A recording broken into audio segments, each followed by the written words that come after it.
মঙ্গলবার রাজধানীর কৃষিবিদ ইনস্টিটিউটে বিএনপির দেশ গড়ার পরিকল্পনা শীর্ষক 7 দিনব্যাপী কর্মসূচির তৃতীয় দিনের কার্যক্রম। উদ্বোধনী অধিবেশনে সভাপতির বক্তব্য দেন দলের সিনিয়র যুগ্ম মহাসচিব রুহুল কবির রিজভী।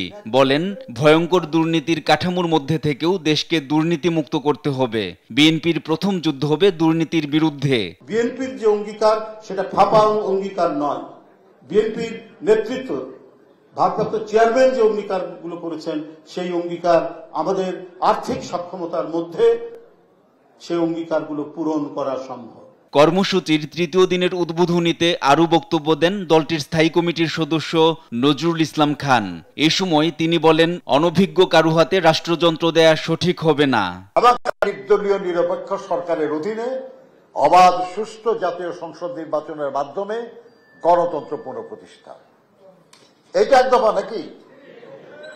তো এক দফার একটা অংশ আমরা অর্জন করেছি, ফ্যাসিবাদের পতন হয়েছে, বাকি অংশটুকু পূরণ করার জন্যই নাই অন্তর্বর্তীকালীন সরকার।